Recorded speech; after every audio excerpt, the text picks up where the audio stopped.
Yes, good evening everyone. May na-assign na po ba tayo para sa first, second reading and saan mong tugunan? Okay.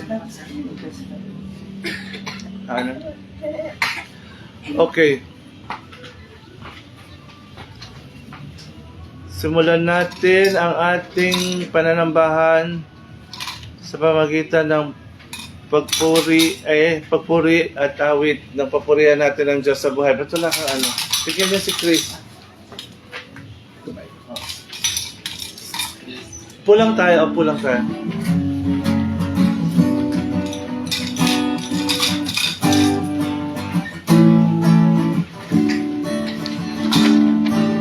Purihan natin ang Diyos na buhay, dahil siya ang ating pagtanggol.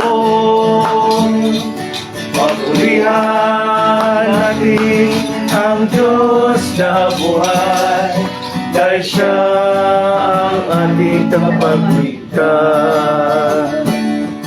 Isuot mo na ang peke mong buhok, ilabas mo din ang sexy mong damit. Mag-lipstick ka, yan ay okay lang, kung hindi ka naman itatakwil ng Diyos. Papurihan natin ang Diyos na buhay, dahil siya ang ating kapagtanggol. Papurihan natin ang Diyos na buhay, dahil siya ang ating kapagligtas. Suot mo na pantalon mong tupas, dagdagan mo ba ng hanip mong buo? Magsulit ka na sa tindig mong iyan, tanggapin yan ni Jesus. Pananahalik, may kasamang yakap yan, ganyan magmahal ang Panginoon. Walang pagtatangi, walang pang-uhusga, tanggap ka niya. Kung sino ka man, ligtas ka sa Panginoon. Tanggap ka niya. Kung sino ka man, ligtas ka sa ng Ama, ng Anak at ng Espiritu Santo. Amen. Dapat daw po may latest post. Oo nga. Maligayang pagdating sa pagsamba. Dito natin hinahangad na hayaang sumikat ang ating liwanag tulad ng bukang liwayway. Dito kami dumating upang tumawag at liwanag sa sasabihin ng Panginoon. Hold that position. We're going again. This time, sell the impact. Eyes here on the monitor. See that angle. Dito ay nalugod tayong maglabas sa ating panawagan para sa tulong, naniniwala na sasagot ang Panginoong narito ako. At nakatipon kami sa big na makataguyod ng tapang upang gawin ang kung ano ang tinuturo ng Diyos. Upang ibahagi ang aming tinapay sa mga nagugutom. Upang dalhin ang mga walang tahanan sa aming mga tahanan. Upang magbigay ng damit sa mga walang ganap na kasuotan. Lahat bilang mga minamahal na anak ng Diyos, sambahin natin ang Diyos sa panahong ito at sa ating mga gawain patungo sa pinakamaliit ng ating kapatid na lalaki at babae o LGBT, lahat ay magkakapatid. Manalangin tayong lahat, sabay-sabay. Diyos ng komunidad, kami ay nagagalak sa panahong ito na sambahin ka sa banal na lugar na ito at sa pamamagitan ng kahangahangang teknolohiya, na nagtitipon sa amin mula sa iba't ibang lugar. Tulungan mo kaming lampasan ang mga pader ng gusaling ito. Sabik na makita ang liwanag na lumilitaw habang kami ay nagbabahagi ng tinapay at damit at tinatanggap ng iba sa mga ligtas na lugar. Palaging pagnilayan at pukawin mo kami na buksan ang aming mga kamay, aming mga puso, aming mga isipan, upang tunay kaming maging mga tagasunod ni Jesus na Kristo, ang kapakita sa amin ng daan. Amen. Ating awitin ang The Power of Your Love. Lord, I've come to you. Let my heart be changed. Bring you, flowing from the grace that I found in you.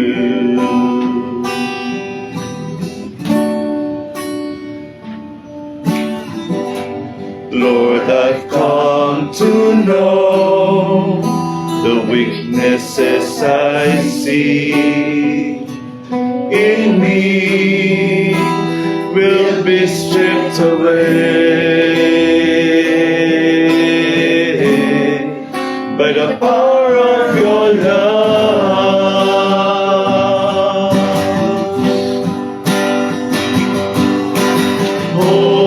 Hold me close, let your love surround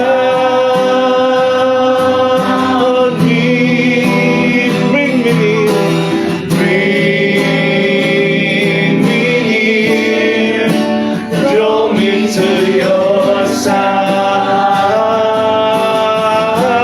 That's the way, and that's the way I rise like an eagle, and I will soar with you. Your spirit takes me on in the power of your love.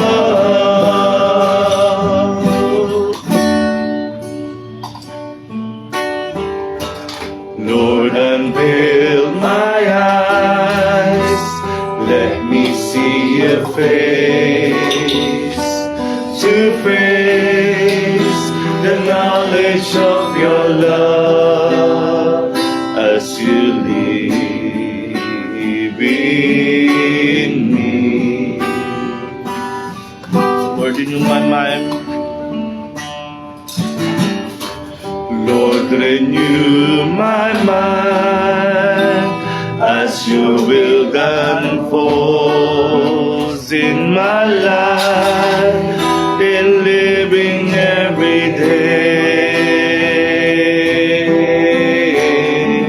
By the power of your love,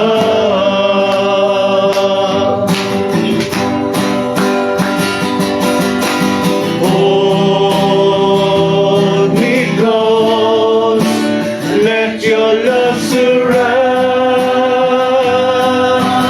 me. Bring me near, bring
will.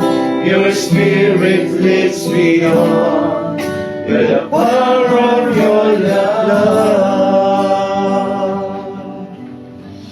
Glory to the Father, to the Son, and to the Holy Spirit. As it was in the beginning, now, and now, and will be without end. Unang pagbasa. Dito tumayo yung magbabasa.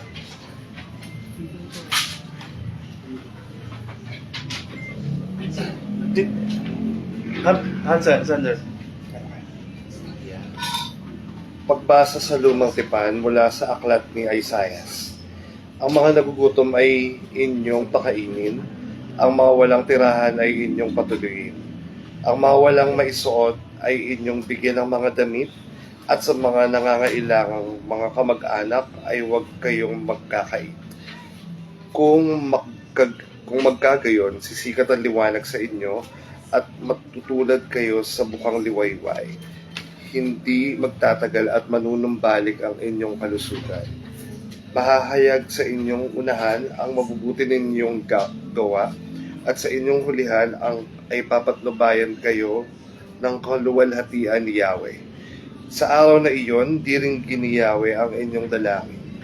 Kapag kayo'y humingi ng tulong, sasabihin niya, naririto ako. Kapag itinakwil ninyo ang pang-aapi, maling pagbibintang at pagsisinungaling, kapag ang nagugutom ay kusang loob ninyong pakakainin, ay tutulungan ang may hirap, sisikat ang liwanag sa inyong nasa kadiliman, at ang inyong kapanglawan ay magliliwanag gaya ng sa katanghaliang tapat.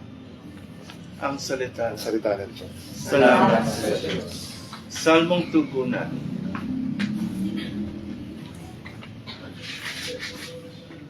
Salmon Tugunan, Psalm 112, 4, 5, 6, 7, 8, 9.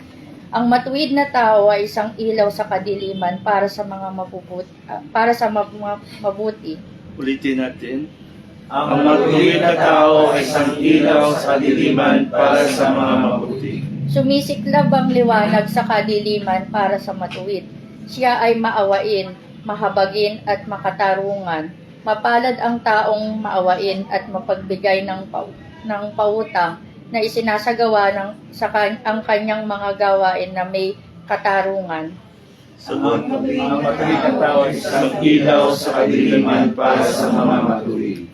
Hindi siya kailanman matinag. Ang matuwid ay mananatiling alaala, magpakailanman. Hindi siya matatakot sa masamang balita. Matatag ang kanyang puso.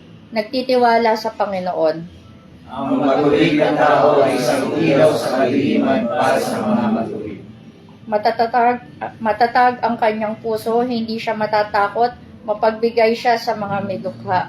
Ang kanyang katarungan ay magtatagal, magpakailanman. Ang kanyang sungay ay itataas sa kaluwalhatian. Ang matuwid na tao ay isang ilaw sa kadiliman para sa mga matuwid. Pangalawang pagbasa.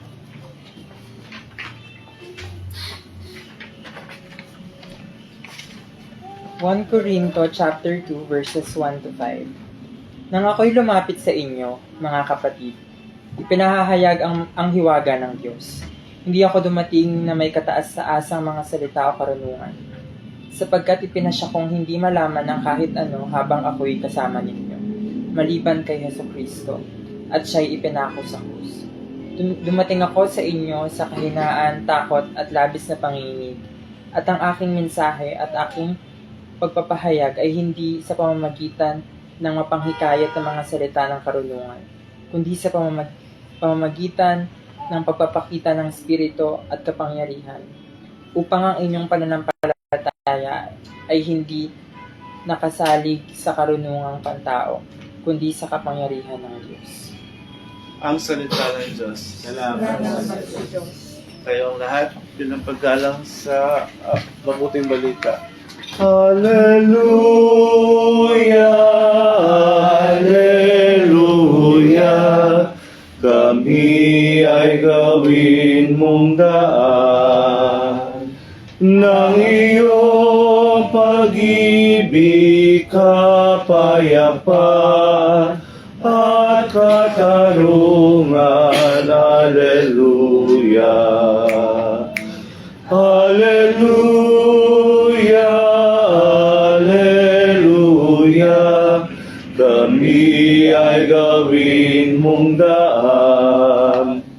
ng iyong pag-ibig, kapayapaan at katarungan.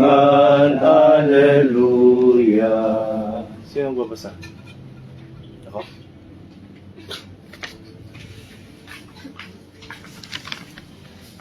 Ang mabuting balita ayon kay San Mateo. Puri sa iyo. Papuri sa iyo, Panginoon. Sinabi ni Jesus sa kanyang mga alagad, kayo ang asin ng lupa. Ngunit kung mawala ng lasa ang asin, paano pa ito lulutuin? Hindi na ito mabuting gamitin para sa anumang bagay, kundi itapon at yapakan ng mga tao. Kayo ang ilaw ng mundo, ang lungsod na nasa ibabaw ng bundok ay hindi maitatago. At hindi rin sila magbibigay ng ilaw at ilalagay ito sa ilalim ng dambana. Kung hindi, ilalagay ito sa lalang ng ilawan, kung saan nagbibigay ito ng liwanag sa lahat ng nasa bahay. Gayon din, dapat sumiklab ang inyong liwanag sa harap ng iba, upang makita nila ang inyong mabubuting gawa at walaltian ang inyong Ama na nasa langit. Ang mabuting ebanghelyo para sa ating kaligtasan. Pinupuri ko ang ating Panginoon Hesus Kristo. Umupo po ang lahat para sa napakahabang homily ko. Mga 3 oras. Actually, isa sa should I say, pinakalaging lahat merong preaching about salt of the earth and light of the world. Narinig nyo na yan for sure. Sino hindi nakarinig? So lahat, hindi pa? Hindi pa? Ngayon pa lang nagsimba. Actually, lahat tayo, naririnig na yan, Fiona, sa, yung tayo ay dapat maging asin, no? Sino dito hindi kumakain? Lakas mo nga kumain, eh. At alam natin, sa lahat ng ulam ay may asin, no? Nasubukan niya na kumain ng walang asin, di ba napakapakla? Ay, kagagaling nga lang namin pala kay Mar. At ang sakit ni Mar ay diabetes. So, grabe ang parang 300 to 400 yata yung kanyang sugar. So, ganun. So, pag nasa ospital ka, sino nakapagbantay na sa ospital?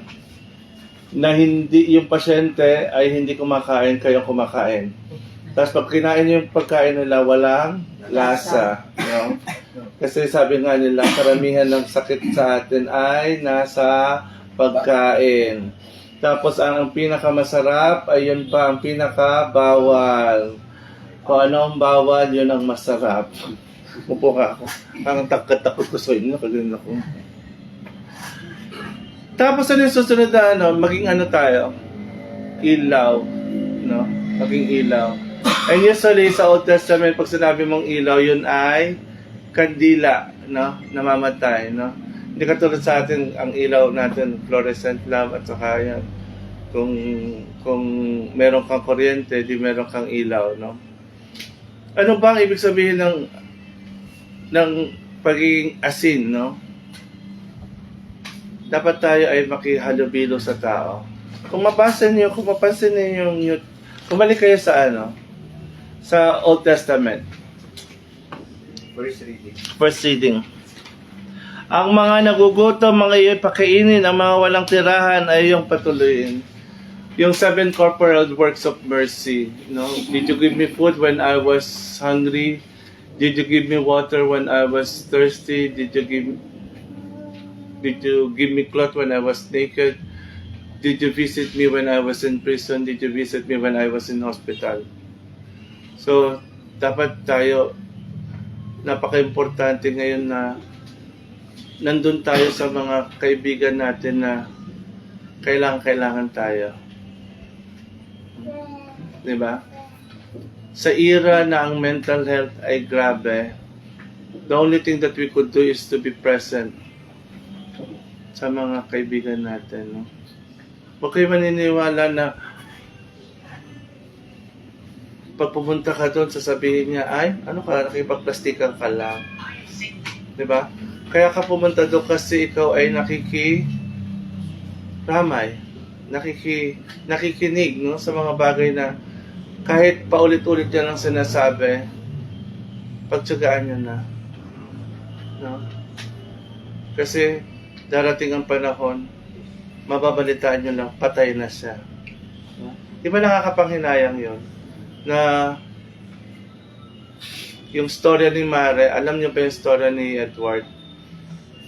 Noong December 31, nakakasama pa sila hanggang 1. Pagdating ng January 2, nagyayaya daw siyang magsama-sama sila ng mga kaibigan niya. And nobody hears about him. Parang lahat busy. No?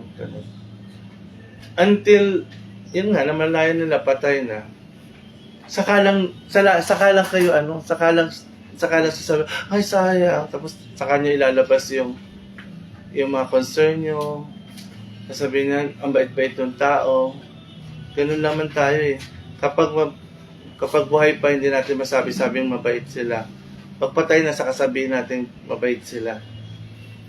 Hindi niya na narinig yun. No? Kaya we should be salt, no? Kahit kanino, lalo sa kaibigan natin, sa pamilya natin, no? Hindi tayo perfect.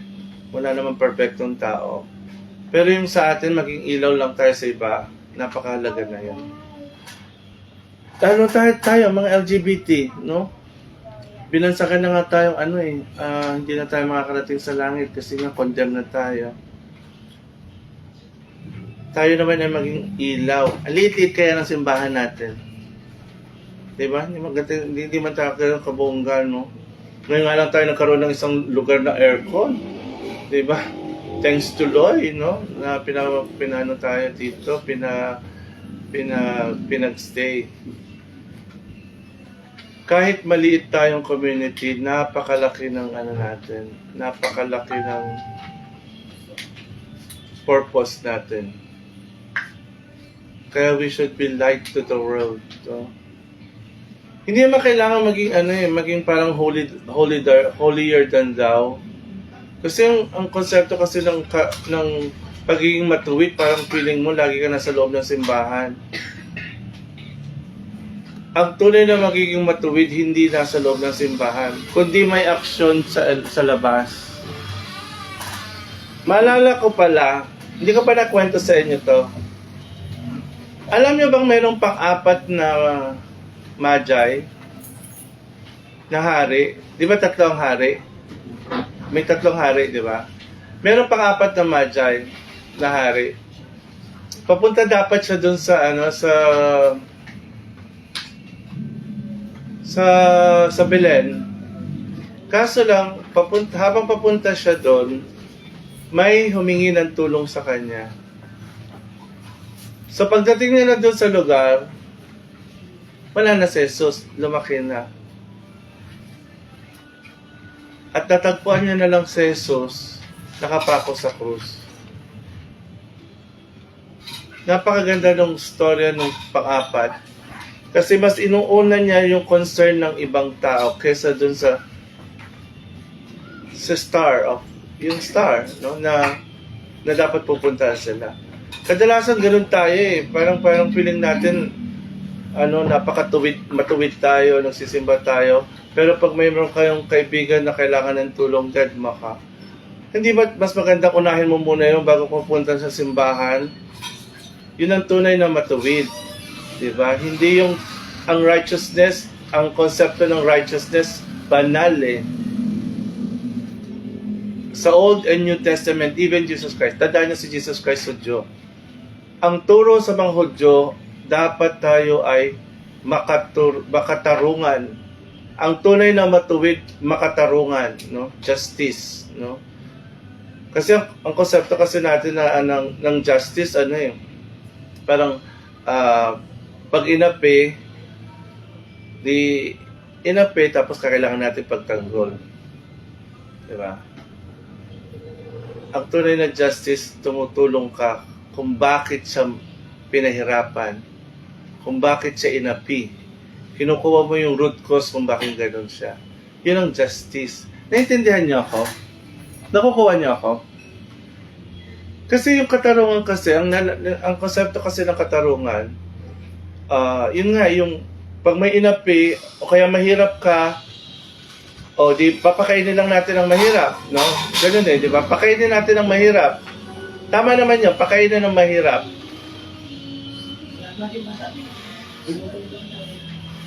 Pakainin ang mahirap. Pero natanong nyo ba kung bakit siya naghirap? Di ba? Bakit ba naghihirap ang tao? Kasi merong gumagawang mga malalaking tao na ginagawa siyang mahirap. Diba sabi nga ng isang anonymous actually.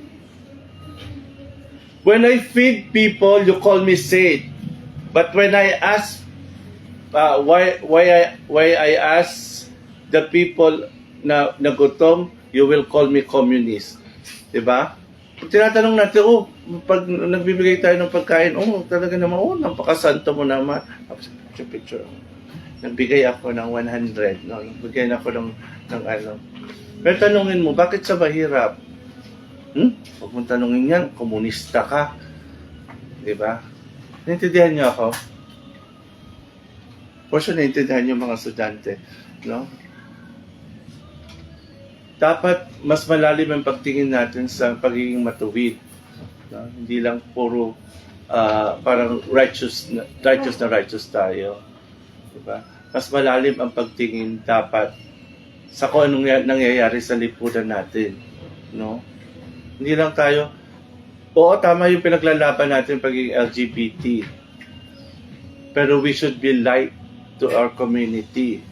Later, kaya nga, nagkumalat tayo ngayon di ba?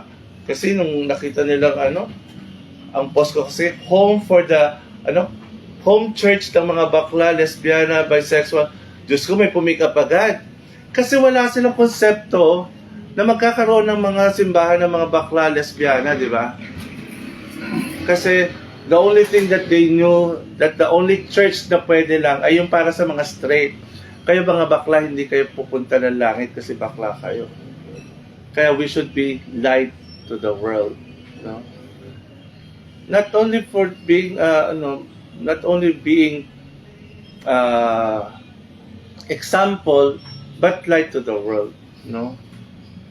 Ipaglaban natin kung ano yung tama at maganda para sa atin, para tayo ay maging matuwid para sa mata ng Diyos. Amen. Ang dami natin ngayon, mabuti ito, no? Kahit walang handaan, nandito kayo. Salamat. Mamaya magsha-sharing tayo, Chris. Ayan, mag-sharing. Okay, now we will have our offertory, awit ng pag-aalay. Unang alay.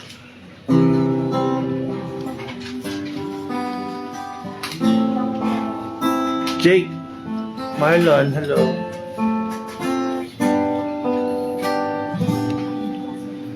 Kunin at tanggapin ang alay na ito, mga biyayang nagmula sa pagpapala mo. Tandaan ang bawat puso, pagkat inibig mo. Nananalig, nagmamahal sa'yo. Tinapay na nagmula sa buhay ng tino. 9, 10, 11, 12, 13, 14, 15. Nagmula sa isang tangkay ng ubas, nagbibigay lakas.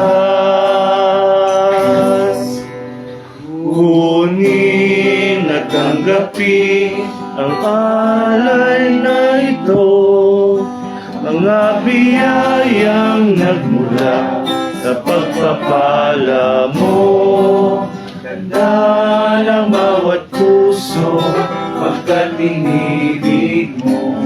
Ngayon'y nananalig, nagmamahal sa'yo. Lahat ng gaya at pagsubok, lahat na lakas at kahinaan ko, inalag ko ng lahat, buong pagkatao, ito ay isusunod sa'yo. Kunin at tanggapin ang alay na ito, mga biyayang nagmula sa pagpapala mo. Tandaan ang bawat puso, pagkat inibig mo. Ngayon'y nananalig, nagmamahal sa'yo. Verse 3. Ang bayang inibig mo, ngayon'y umaawi, sa'yo ay sumasamba't nananalig. Umasang hilingi ang bawat dalangin, sa alay na ito'y nakalaki. Ngayon ay nananalig mo.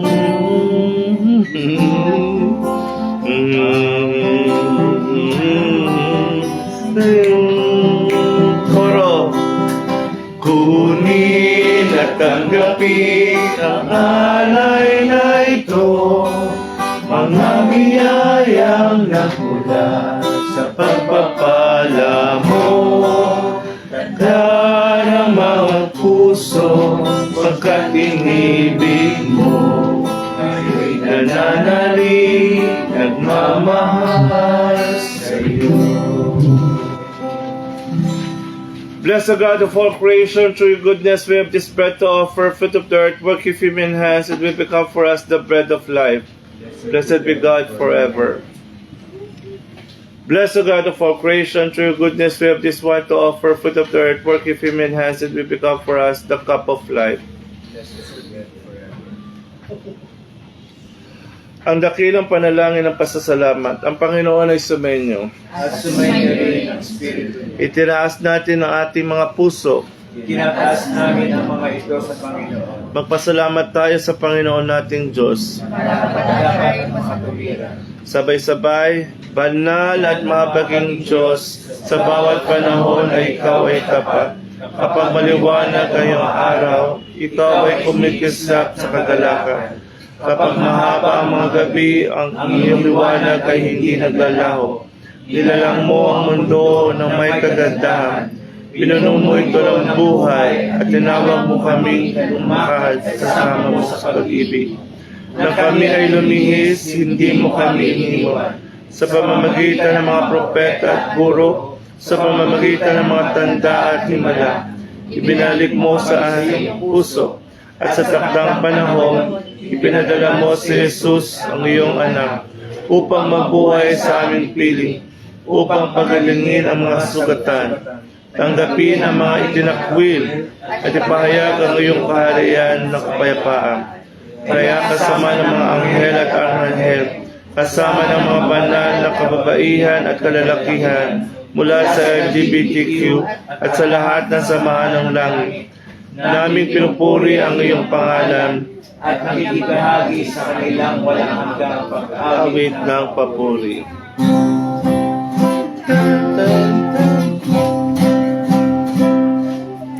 Santo, Santo, Santo, Panginoong Diyos na makapangyarihan, napupuno ang langit at lupa ng kalwalhatian mo. Hosana, Hosana sa kaitaasan, Hosana, Hosana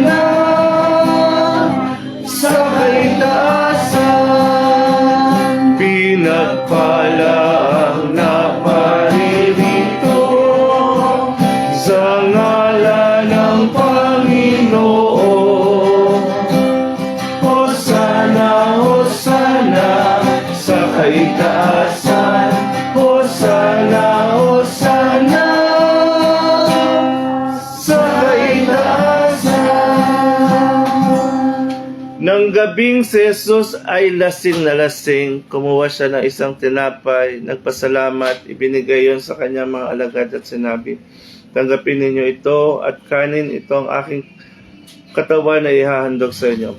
Gawin ninyo ito sa pag-aalala sa akin.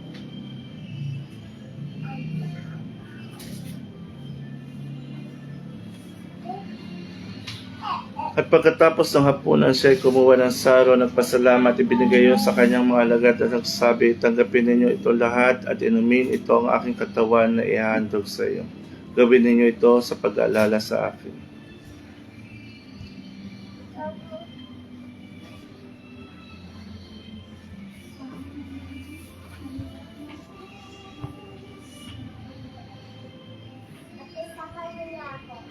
Hiwaga ng ating pananampalataya. Si Kristo ay gunitay, sarili ay inihain, bilang pagkain inumi, pinagsasaluhan natin, hanggang sa siya'y dumating, hanggang sa siya'y dumating. Panalangin ng komunidad, ang ating isasagot. Dakilang Diyos, dinggin mo ang aming panalangin. Pakiulit. Dakilang Diyos, dinggin mo ang aming panalangin. So ako, papagano. Okay. Panginoon, pinagdadasal ko po lahat na may sakit, especially si Mar Santos. Sana po makarecover na po sa kanya pong sakit at makalabas na sa ospital. And also, Lord, pinagdadasal ko ang May 9, Flores de Mayo, June 13, Mass Wedding, and August 21, Mass Wedding. Ito ang aking panalangin. Dakilang Diyos, dinggin mo ang aming panalangin.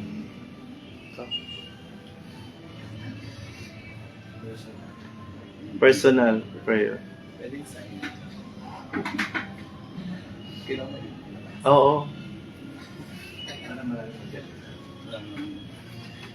Lagi, panalangin ko na naman everyday, maging healthy, then yung family ko, and sa may mom and may dad, malakas na katawan for everyday. That's it. Amen. Dakilang Diyos, dinggin mo ang aming panalangin. Panginoon, maraming salamat po sa patuloy na biyayang pinagkakaloob sa akin at sa lahat ng aking mga mahal sa buhay. Maraming salamat sa paggabay mo sa araw-araw sa amin, Panginoon. Pinagdarasal ko, Panginoon, ang kalusugan ng bawat isa sa amin, Panginoon, naway panatilihin mong normal ang mga blood sugars namin, Panginoon. Amen. Amen. Ganun din lahat ng mga may karamdaman, physical man or emotional. Touch them, O Lord, heal them.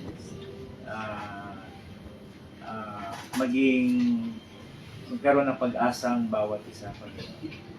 In Jesus' name I pray. Dakilang Diyos, dinggin mo ang aming panalangin. Ikaw, Chris. Personal prayer. Panginoon, ang aking panalangin. Sana po makahanap po ako ng trabaho. Meron akong peace and mind and wala pong opisinang nagiging sanhi ng aking mental distress and health. Kasi sa kasalukuyan po yun yung dinadanas ko. Ang aking panalangin. Tsaka kalusugan po ng bawat isa at ng pamilya ko po. Dakilang Diyos, dinggin mo ang aming panalangin. O Diyos, maraming salamat po sa araw-araw na pagbigay ng nabay, sa araw-araw na pagkain, at sa araw-araw na safety ng aking pamilya, ganyan po sa akin. At salamat din po sa healing na binigay niyo po sa aking anak, kay Fiona. Amen. Ito po ay aking dinadalangin sa inyo. Amen. Dakilang Diyos, dinggin mo ang aming panalangin.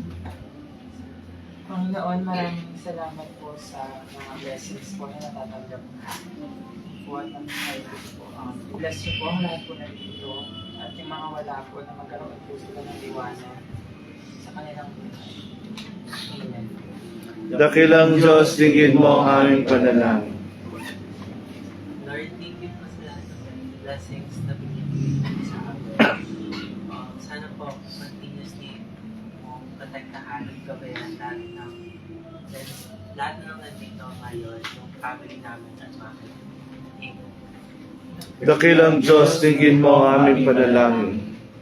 Lord, nagpapasalamat pa rin po ako sa araw-araw na blessings na ibigay niyo sa akin at sa akin. Dinitataas ko po sa pangalan ninyo yung dalawang kaibigan kong may sakit. Si Elmo po na naslo at may isa po akong kaibigan, si Joy Rio na na-comatose for almost 3 days na. Sana po manumbalik po yung lakas ka. And sana po patnubayan niyo pa rin ako sa araw-araw kong ginagawa, especially sa trabaho. At lahat po ng mga natin dito, continue po bless. Praise Dakilang Diyos, digin mo ang aming panalangin. Lord, salamat po sa lahat ng blessing. Bless mo kami dati at ating araw. Bless po ang marami mo sa sa nag-aabot at bless mo sila kami sa inalo.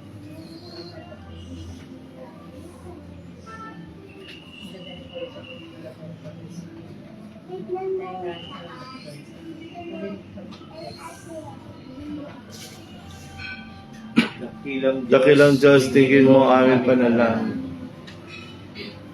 Lord, thank you for some blessings. Thank you for dahil nabag mo. Amen.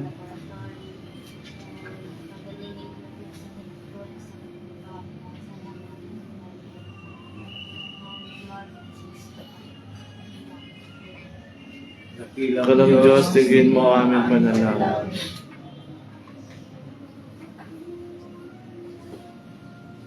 Lord, thank you kasi binigyan niyo po kami ulit ng talagang pagkakataon ngayon na nagkakasama-sama kami dito sa Pilipinas para ipagpatuloy ang pagkakaroon sa at sana po ay bigyan niyo po kami ng marami pang pagkakataon na kami po ay kasama.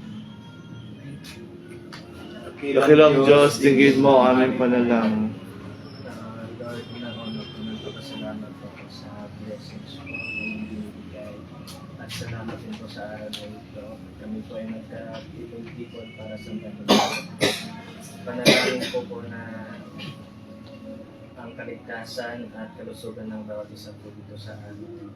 Sana na po sa akin, kaligtasan po sa pagpasok sa trabaho. At pinakalangin ko rin po yung kalusugan ng ating mga kasana. Bumaba na po ang kanyang blood sugar po at ng diabetes. Sana po mawala na Dakilang Diyos, digin mo ang aming panalangin.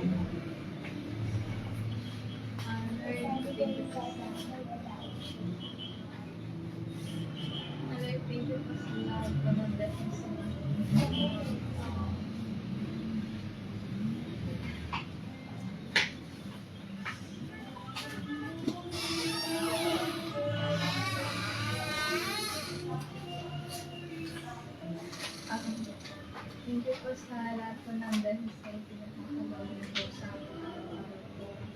Makain po kami araw-araw. And salamat din po sa paggabi po sa akin sa pagpapasok sa school.